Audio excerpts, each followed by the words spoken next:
भैया चला बोल बम में डीजे बनहले बाड़ी अपनी बेर गाना बाजी नु साफ भक्ति में मन डोल जाई।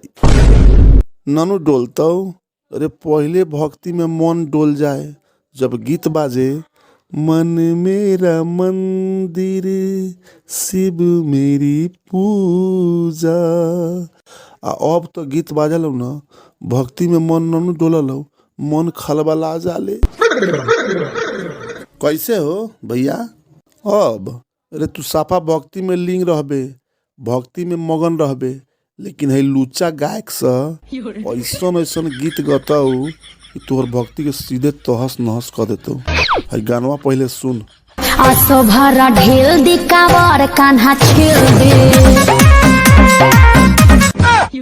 सुन ले बैठ रहबे पूजा पर आ मन चल जातो भूजा पर।